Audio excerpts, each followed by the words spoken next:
Hello everyone welcome to our channel अल्नुबा। अब हामीले अहिले चाहिँ देखाउन आँटेको चाहिँ तपाईहरुलाई यो कन्भर्स चक टेलर 70s हो। यो चाहिँ हामीसँग अहिले देखाउन आँटेको चाहिँ यो कलर चाहिँ मिल्क टी कलर भन्छ, लाइट ब्राउन। अब तपाईहरुलाई कस्तो लाग्छ यो चाहिँ हेरौँ। यसको पनि डिटेल्समा सुरुमा चाहिँ यही हुन्छ है चक टेलर 70 उसमा चाहिँ।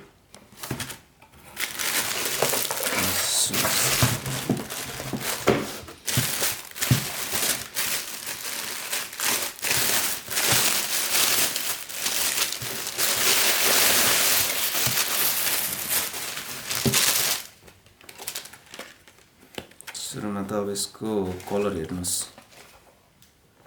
यो मिल्क टी नै छ नि त। तर मिल्क टी और लाइट ब्राउन भन्ने पनि भयो। तर यो हाम्रो यसको बक्समा चाहिँ मिल्क टी कलर लेखेको रहेछ। मिल्क टी कलर साइज 40 हो यो चाहिँ। अनि सबभन्दा सुरुमा त यसको यो चाहिँ मजाले हेर्नुलाई यसरी यो चाहिँ सिलाएको हुन्छ क्या, स्टिच पुरै स्युड। अनि यहाँ पनि यो लोगोमा छ नि, यहाँ पनि लेखेको हुन्छ 70 भनेर स्टारको मुनि। अनि पछाडि यस्तो हुन्छ ब्ल्याकमा यो।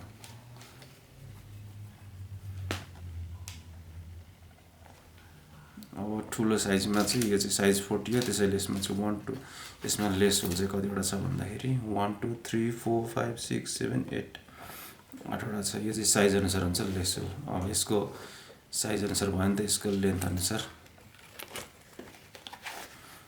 अनि यो चाहिँ हामीसँग चाहिँ अहिले यो चाहिँ मेड इन चाइना हो। हामीसँग मेड इन भियतनाम पनि छ अरू कलरमा, यो चाहिँ मेड इन चाइना हो। ल हेर्नुहोस्, तपाईहरुलाई मिल्क ब्राउनमा पिक्चर हेरेर पिक्चरमा केही अब त्यस्तो डाउट लाग्यो भने चाहिँ यो भिडियो हेर्नुभयो भने चाहिँ डिटेल्समा थाहा हुन्छ यो कस्तो रहेछ भनेर।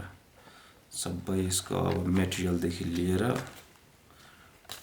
मोडल कस्तो छ, अनि देन मेन अब यसमा सोलमा पनि लेखेको हुन्छ यसरी साइज अल स्टार भनेर के लेखेको छ, Converse All Star size 7। Sole चाहिँ यस्तो छ। हामीसँग भएको चाहिँ सबै सुजहरु चाहिँ डबल सोलै हो। अनि यो पनि झुन्डेकै हुन्छ, यो खोल्नु मिल्दैन। यो चाहिँ टक्क काट्ने हो यो कन्भर्सको ट्याग। अब यसलाई हामी प्याकअप गर्छौं अनि हामी फेरि अर्को कलरको देखाउँछौं।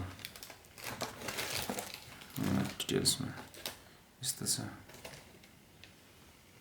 अनि क्लासिकको भन्दा यसको चाहिँ यो हल्का गोलो हुँदैन, यसको चाहिँ अलिकति लेन्थ बढी हुन्छ यो अगाडिको नबको चाहिँ।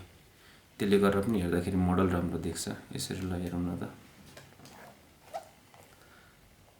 ठिक छ, अब भिडियो हेरिदिनु भयो, धन्यवाद।